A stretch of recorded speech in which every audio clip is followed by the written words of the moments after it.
Hello everyone, welcome to my channel. चलिए देखते हैं आज का हमारा पेपर कैसा आया था। जिन्होंने लैंग्वेज 2 में हिंदी चूज की थी, ये उनका पेपर है। तो फटाफट से हम आंसर देखते चलेंगे, क्योंकि आपको भी जल्दी है आंसर जानने की, अपना स्कोर करने की कि कितने आपके सही हुए हैं। अगर आपने अभी तक चैनल सब्सक्राइब नहीं किया है तो कर लीजिए, क्योंकि बाकी सब्जेक्ट के आंसर्स भी हम यहाँ पर देखने वाले हैं। यहाँ पर ये हमारा पैराग्राफ दिया गया है, तो इसमें हम पैराग्राफ को नहीं पढ़ते हैं, आपने पढ़ लिया होगा। फर्स्ट क्वेश्चन है, सगाई महोत्सव का आयोजन किस में किया जाता है? मणिपुर में, संघाई में, उत्तर पूर्व राज्यों में या सभी राज्यों में? तो यहाँ पर हम देखेंगे कि मणिपुर में सगाई महोत्सव आयोजित किया जाता है, तो इसका राइट ऑप्शन होगा हमारा फर्स्ट, मणिपुर। नेक्स्ट है, भारत की परंपरा में निम्नलिखित में से कौन सा शामिल नहीं है?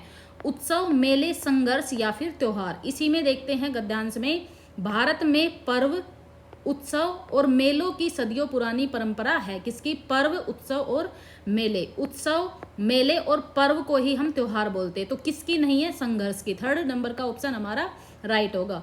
नेक्स्ट है, मणिपुर के लिए प्रसिद्ध है प्राकृतिक सौंदर्य, उत्सव महोत्सव, कला और कारीगरी। अब फोर्थ ऑप्शन इसमें नहीं है। जिन्होंने ये फोटो भेजी थी वो इतनी ही भेजी थी कि इसमें फोर्थ ऑप्शन नहीं आ रहा। तो इसमें देखिए, मणिपुर इतने प्राकृतिक सौंदर्य, सांस्कृतिक समृद्धि से भरा ऐसा राज्य है कि हर कोई यहाँ एक बार जरूर आना चाहता है। हर कोई यहाँ पर आना चाहता है। किसके लिए प्रसिद्ध है? प्राकृतिक सौंदर्य के लिए। तो यहाँ पर हमारा फर्स्ट नंबर का ऑप्शन ही हो जाएगा सही। नेक्स्ट क्वेश्चन हमारा है, सगाई महोत्सव के आयोजन से किसको भी लाभ मिलता है? विदेशी पर्यटन, प्राकृतिक सौंदर्य, अर्थव्यवस्था या सांस्कृतिक उत्सव? तो किसको लाभ मिलता है? अर्थव्यवस्था को भी लाभ मिलता है। देखिए यहाँ पर बल्कि स्थानीय अर्थव्यवस्था को भी बहुत ताकत मिलती है, लाभ मिलता है। नेक्स्ट है, पहले और अब के महोत्सव के आयोजन में मूल अंतर क्या है? पहले केवल इम्फाल में, अब पूरे राज्य में। पहले मणिपुर में, अब उत्तर भारत में। पहले मणिपुर में, अब दक्षिण भारत में। पहले इम्फाल में, अब पूरे उत्तर पूर्व में। तो यहाँ पर देखिए पैराग्राफ में कि यह महोत्सव पहले इम्फाल तक ही सीमित रहता था, लेकिन इस बार पूरे राज्य में इसका आयोजन किया गया। पहले इम्फाल में और अब पूरे राज्य में। फर्स्ट नंबर का ऑप्शन हमारा राइट होगा। नेक्स्ट चलते हैं, महोत्सव का संधि विच्छेद क्या होगा? महापलस उत्सव, महान पलस उत्सव, मह पलस उत्सव, महो पलस तसव? तो यहाँ पर हमारा राइट ऑप्शन होगा महापलस उत्सव। नेक्स्ट है, इत प्रत्यय का उदाहरण कौन सा है? संस्कृति, आकर्षित, प्रकृति या सांस्कृतिक? तो सांस्कृतिक में क्या है? इक प्रत्यय। संस्कृति प्लस इक, सांस्कृतिक। प्रकृति में प्रत्यय नहीं है, उपसर्ग है, प्र उपसर्ग। आकर्षित में हमारा है आकर्षण प्लस इत, आकर्षण शब्द है और इत प्रत्यय। संस्कृति में संस्कृत प्लस ई, संस्कृति। तो हमारा जो राइट ऑप्शन है इत प्रत्यय वाला, वो है हमारा सेकंड। आकर्षित जो वर्ड है उसमें क्या है? इत प्रत्यय।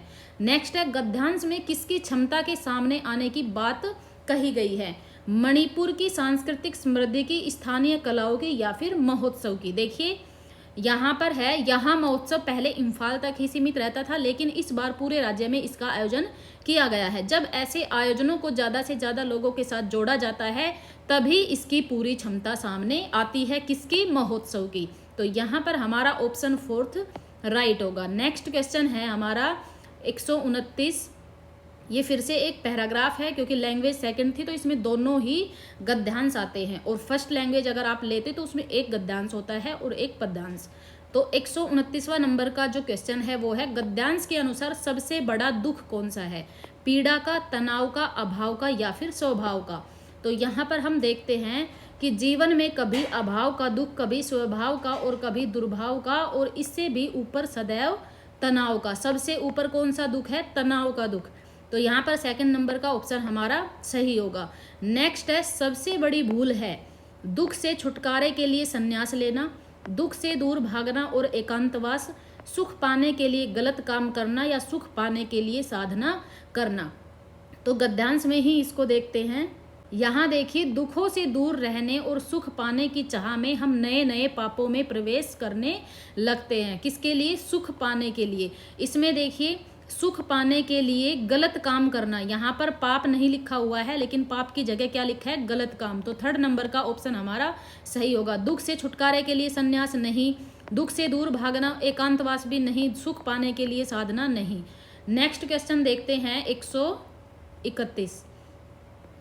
सुख कहाँ होता है? देखिए, जहाँ धर्म होता है, जहाँ सुखी लोग होते हैं, जहाँ मानवता नहीं होती, जहाँ धन संपदा हो। तो हमारा फर्स्ट नंबर का ऑप्शन सही होगा, जहाँ धर्म होता है। देखिए ये कहाँ मिलेगा आपको, धर्म को आत्मसात करना, जहाँ धर्म है वहाँ पाप नहीं है, और जब पाप नहीं तो वहाँ दुख नहीं है, जहाँ दुख नहीं तो वहाँ सुख को अनंत होने का पूरा अवसर मिलता है। तो जहाँ धर्म है वहाँ पर ये सारी चीजें है। तो फर्स्ट नंबर का ऑप्शन हमारा सही होगा। नेक्स्ट है, गद्यांश के मूल विषय में शामिल नहीं है। कौन सा? दुख, धर्म, दंड या फिर सुख। दुख की भी बात की गई है गद्यांश में, धर्म की भी, सुख की भी, लेकिन दंड की बात नहीं की गई है। यही हमारा ऑप्शन सही होगा। नेक्स्ट है, गलत कार्य करने से किसकी हानि होती है? दुख की, सम्मान की, पाप की या फिर सुख की। देखिए इसमें सुख की बात की गई है कि सुख को पाने के लिए हम क्या क्या करते हैं। तो अगर हम गलत काम करेंगे तो हमारे सुख की हानि होगी, हमें सुख नहीं मिलेगा, दुख ही दुख मिलेगा। नेक्स्ट है, किस शब्द में इक प्रत्यय का प्रयोग संभव है? दुख, पाप, धर्म या फिर सुख। तो इक प्रत्यय हम किस में लगाकर एक सार्थक शब्द बना सकते हैं? तो धर्म में अगर हम इक प्रत्यय लगाएंगे, धर्म प्लस इक, तो ये हमारा बनेगा धार्मिक। तो थर्ड नंबर का ऑप्शन हमारा सही होगा, धर्म। नेक्स्ट है, समूह से भिन्न शब्द है, दुख, पापी, धर्म या फिर सुख। तो दुख, धर्म, सुख ये वर्ड है, और पापी में क्या है? पाप प्लस ई प्रत्यय लगा हुआ है इसमें, ये हमारा समूह से अलग हो जाएगा। नेक्स्ट है हमारा, यहाँ से पेडागोजी के क्वेश्चन स्टार्ट हो जाते हैं। हमारा क्वेश्चन है, पठन सिखाने के उस तरीके को क्या कहा जाता है जिसमें शब्दों के अर्थ को प्रयुक्त संदर्भों के अनुसार समझने पर बल दिया जाता है? तो उसको हम क्या बोलते हैं? अधोमुखी उपागम, समग्र भाषा उपागम, संरचनात्मक उपागम या फिर संप्रेषणात्मक उपागम। तो इसको हम बोलते हैं अधोमुखी, बॉटम अप उपागम। नेक्स्ट है, भाषा के बारे में चिंतन करने और बात करने की योग्यता को क्या कहेंगे? भाषा के बारे में क्या चिंतन करना और बात करने की योग्यता। तो निपुण वक्ता, उद्गामी साक्षरता, अधिभाषिक विचार विमर्श योग्यता, ध्वन्यात्मक जागरूकता। तो चिंतन करने यानी कि विचार कर रहे हैं, और बात करने तो विमर्श कर रहे हैं। तो थर्ड नंबर का ऑप्शन हमारा सही होगा, अधिभाषिक योग्यता। नेक्स्ट है, एक माँ ने कक्षा सेकंड की अध्यापिका से पूछा कि मैंने इस बात पर ध्यान दिया है कि मेरी बच्ची कभी कभी ऐसे शब्द बोल जाती है जो उसने कभी अपने वयस्कों या भाई बहनों से नहीं सुने हैं, यह कैसे संभव है? इस प्रश्न का निम्नलिखित में से सबसे उपयुक्त उत्तर क्या है? मनुष्य का मस्तिष्क भाषा सीखने के लिए सहज रूप से अनुकूलित है। बच्चे भाषा तभी सीखते हैं जब हम बच्चे के भाषाई विकास पर पुनर्बलन देते हैं। रचनावादी उपागम के अनुसार बच्चे नई भाषाएं आविष्कृत करते हैं। बच्चे भाषा केवल अपने वयस्कों के अनुकरण से ही सीखते हैं। तो इसमें राइट ऑप्शन हमारा होगा, मनुष्य का मस्तिष्क भाषा सीखने के लिए सहज रूप से अनुकूलित हो जाता है।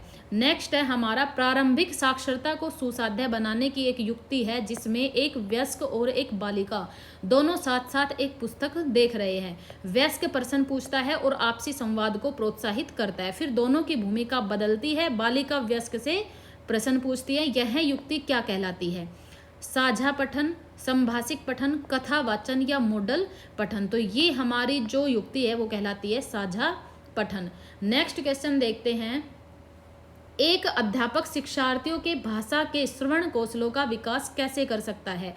अन्य भाषिक कौशलों को संबंध किए बिना केवल श्रवण कौशलों पर ध्यान केंद्रित करना, शिक्षार्थियों के लिए ऐसे अवसर सृजित करना जिनमें वे तरह तरह के भाषा स्रोतों और लोगों से सुन सके और अन्य श्रवण संबंधी गतिविधियों में संलग्न हो सके। शिक्षार्थियों को वह सब सुनने के लिए कहना जिसे वे निष्क्रिय होकर सुनते हैं। शिक्षार्थियों से कक्षा में और कक्षा के बाहर सतत रूप से बात करना। सबसे बेस्ट ऑप्शन हमारा है सेकंड, शिक्षार्थियों के लिए ऐसे अवसर बनाना, सृजित करना, निर्माण करना जिनमें वे तरह तरह की भाषा स्रोतों और लोगों से सुन सके और अन्य श्रवण संबंधी गतिविधियों में संलग्न हो सके। नेक्स्ट है, निम्नलिखित कथनों को पढ़िए तथा सही विकल्प का चयन कीजिए। अभिकथन ए दिया गया है, प्राथमिक स्तर पर भाषा में सटीकता बहुत ही महत्वपूर्ण है। इसका तर्क दिया गया है कि व्याकरण प्राथमिक स्तर की पाठ्यचर्या का अभिन्न अंग है। तो हमारा जो ये है, प्राथमिक स्तर पर भाषा में सटीकता बहुत ही महत्वपूर्ण है, तो ये हमारा गलत होगा। तो देखिए ए गलत है परंतु आर सही है। थर्ड नंबर का ऑप्शन हमारा सही होगा। नेक्स्ट है भाषा। भाषा अधिगम की प्रकृति और शिक्षण शास्त्रीय व्यवस्थाओं में दोनों की अनुप्रयोगिता के बारे में सैद्धांतिक स्थितियों एवं मतों को क्या कह सकते हैं? विषय वस्तु, उपागम, युक्ति, टेक्निक, पाठ्यक्रम। तो इसमें जो हमारा ऑप्शन आएगा वो होगा उपागम। इनको हम क्या बोलते हैं? इस मतों को उपागम। नेक्स्ट है रचनात्मक मूल्यांकन क्या है? अधिगम में हो रहे विकास और सुधार से संबंधित है। कोर्स में एक पूर्व निर्धारित या विशेष चरण में किया जाता है। परिवर्तन से संबंधित नहीं है। शिक्षण अधिगम प्रक्रिया में क्या हो रहा है? रचनात्मक मूल्यांकन हमारा क्या होता है? अधिगम में हो रहे विकास और सुधार से संबंधित है कि बच्चा कितना सीख रहा है, उसका कितना विकास हो रहा है और कितना उसके सीखने में सुधार है। नेक्स्ट है छोटे बच्चों के लिए पाठ योजना बनाते समय अध्यापिका ने समग्र भौतिक प्रतिक्रिया विधि पर ध्यान केंद्रित करने का निर्णय लिया। पाठ में समग्र भौतिक प्रतिक्रिया शामिल करने के लिए अध्यापिका को निम्नलिखित में से क्या करना चाहिए? ऐसी गतिविधियां करवाए जो अपनी अपनी सीट पर बैठे बैठे हो सके और जोड़ों या समूह में काम करने के मौके दे। कक्षा में कुछ श्रवण संबंधी गतिविधियां करवाई जाए। गतिविधि न करवाकर प्रश्न पूछे जाए और उत्तर देने के लिए प्रोत्साहित किया जाए। कक्षा में कुछ शारीरिक गतिविधियां करनी चाहिए। तो यहाँ पर देखिए मौके दिए जाए, अवसर दिए जाए, गतिविधि कराई जाए, ये भी हमारा ठीक लग रहा है। और इसमें प्रश्न पूछे जाए और उत्तर देने के लिए प्रोत्साहित किया जाए, तो ये भी कहीं ना कहीं हमारा ठीक लग रहा है। लेकिन ज़्यादा ठीक हमारा ऑप्शन 1 है। तो इसमें मुझे थोड़ा सा डाउट है। आप कमेंट बॉक्स में कमेंट करके बताना कि आप कौन सा करके आए हैं। बाकी पेडागोजी में क्या होता है कि हमें सारे ही ऑप्शन ठीक लगते हैं, उनमें से हमें बेस्ट चूज करना होता है। तो ये प्रॉब्लम आती है। अब देखते हैं कि सीटेट क्या मानता है, क्योंकि वो तो सीटेट जो मानेगा वही रहेगा, लेकिन सबकी जो थिंकिंग है वो अलग होती है। इसलिए पेडागोजी में आपके जो आंसर्स है वो मैच नहीं होते सबके। नेक्स्ट है व्याकरण सिखाने का कौन सा उपागम इस मत को प्रोत्साहित करता है कि भाषा अधिगम नियमों को सीखने से संबंधित है? भाषा अधिगम नियमों को सीखने से संबंधित कौन सा है? आगमनात्मक, संप्रेषणात्मक, व्याकरण अनुवाद या फिर निगमनात्मक? तो नियम इसमें सिखाए जाते हैं निगमनात्मक विधि में। तो 4th नंबर का ऑप्शन हमारा राइट होगा। नेक्स्ट है एक अध्यापक कक्षा 5th के शिक्षार्थियों को मुक्त लेखन कार्य देने की योजना बना रहा है। अधिकांश अध्यापकों द्वारा निम्नलिखित में से किस बात पर ध्यान केंद्रित करना चाहिए? विषय वस्तु में प्रवाह और सटीकता दोनों पर ही ध्यान देना चाहिए। शिक्षार्थियों की लिखावट पर या विषय वस्तु की सटीकता पर? केवल विषय वस्तु की सटीकता पर नहीं, शिक्षार्थियों की केवल लिखावट नहीं। यहाँ है विषय वस्तु में प्रवाहता और यहाँ प्रवाह और सटीकता दोनों पर। तो 2nd नंबर का ऑप्शन हमारा सही होगा। नेक्स्ट है टॉप डाउन से आशय है समग्र अर्थ पर ध्यान देना। अधोमुखी बॉटम अप से क्या आशय है? पठन पूर्व पर ध्यान देना, पाठ्य वस्तु के शब्दों और वाक्यों पर ध्यान देना, लघु उत्तरीय प्रश्न पूछने पर ध्यान देना, या पाठ्य पुस्तक और अमूर्त विचारों के सार पर ध्यान देना? तो यहाँ पर हमारा जो ऑप्शन होगा वो होगा पठन पूर्व ध्यान देना। नेक्स्ट है भाषा अध्यापक का प्राथमिक दायित्व क्या होना चाहिए? शिक्षण के लिए उपयुक्त विषय वस्तु का चयन करना, शिक्षार्थियों के विभिन्न वर्ग समूह बनाना, शिक्षार्थियों को निर्देश देना, शिक्षार्थी की संप्रेषणात्मक आवश्यकताओं की पहचान करना। जो एक भाषा अध्यापक का है वो दायित्व क्या होता है कि वो सबसे पहले क्या करेगा? उसकी जो संप्रेषण करने की जो आवश्यकता है, जो बातचीत करने की, अपनी बात कहने की आवश्यकता है, उसकी सबसे पहले वो पहचान करेगा। तो 4th नंबर का ऑप्शन हमारा सही होगा। उसके बाद ही वो भाषा सिखाएगा। पहले उसे देखना होगा कि बच्चे को कितना आता है, कितना नहीं आता।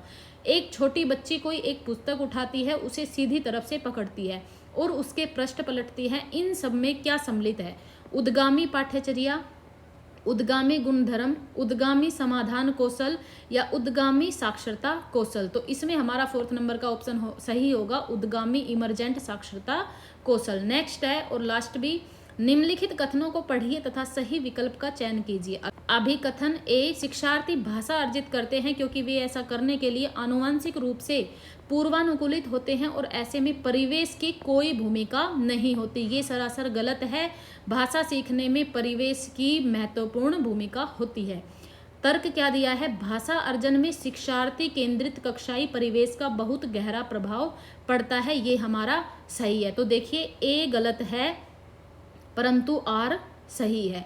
थर्ड नंबर का ऑप्शन हमारा सही होगा। तो यहाँ हमारे 30 क्वेश्चन हिंदी के कंप्लीट हो गए हैं। आप मैच करना अपने आंसर और कमेंट बॉक्स में कमेंट करके जरूर बताना कि आपके कितने नंबर बने हैं। और अभी तक अगर आपने चैनल सब्सक्राइब नहीं किया है तो कर लीजिए। अगर वीडियो पसंद आई है तो वीडियो को लाइक करना। Thank you.